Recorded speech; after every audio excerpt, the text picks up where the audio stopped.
Big Tech is making its big apology to democracy over 2 days. Facebook, Twitter and Alphabet, Google's conglomerate, are appearing in front of the U.S. Senate to explain how Russia used their platforms to meddle in the 2016 presidential election. Initially, the technology companies tried to play down their involvement. Mark Zuckerberg dismissed the idea that fake news could have swayed the election. Since then, their own estimates of the scale of the problem have ballooned. At the start of October, Facebook said up to 10 million people had seen adverts bought by a shadowy Russian agency.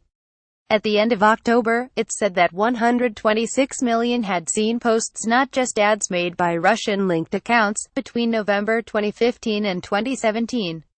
Twitter says that 36,746 Russian-linked accounts put out 1.4 million tweets, receiving 288 million impressions, just between September to November last year. Election interference on social media is serious. Greater transparency around political advertising and posts is needed. Governments should pass laws compelling this.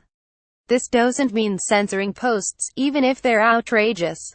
The Electoral Commission says political campaign material in the UK is not regulated, and it is a matter for voters to decide on the basis of such material whether they consider it accurate or not. Political TV adverts are actually banned. Instead, parties are allocated party political broadcasts again, for the sake of transparency. Even if a foreign power gives it a nudge, that level of stupidity is on us.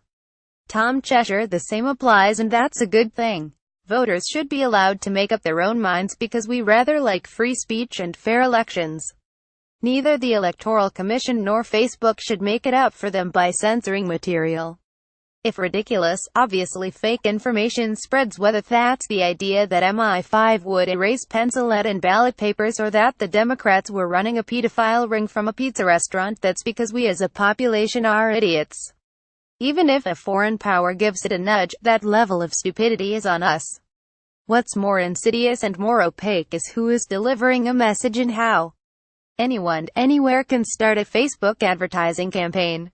They need spend only a little money and target only specific demographics, known as dark advertising, to fly under the radar.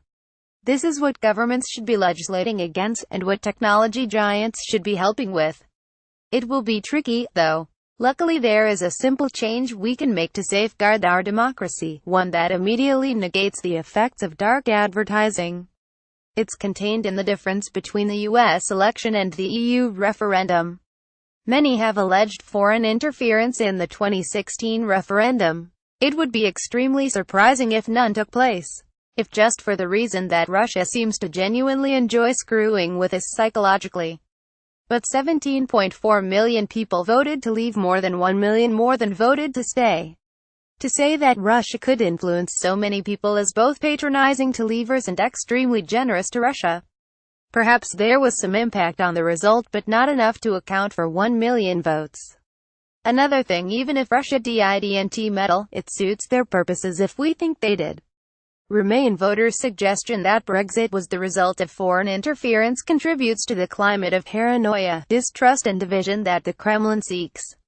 Compare with the US, though. Hillary Clinton beat Donald Trump by 2.8 million votes in the popular ballot.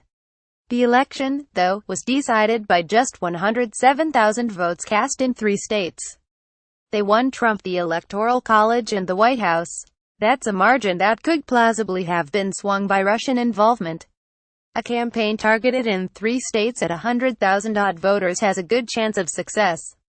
One aimed at 2.8 million voters, spread across the whole country, doesn't.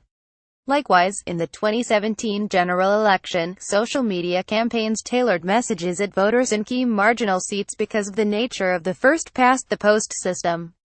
When a few hundred votes can elect an MP, that's worth interfering with, whether you're a political party's social media manager or a foreign power. If you want to reduce the impact of targeted advertising at the margins of elections, you just need to get rid of the margins.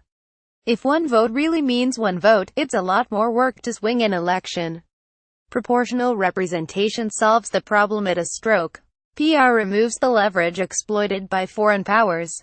They would have to brainwash large parts of the population, millions of people, not just a few thousand gullible souls. And it's a fix that doesn't rely on the cooperation of Silicon Valley. It would be rather a big change. But we've always updated our democratic processes to preserve their integrity. The Reform Act did away with rotten boroughs and introduced the electoral register. In 1872, the Ballot Act required elections to be held by secret ballot to prevent employers and landowners influencing their employees and tenants.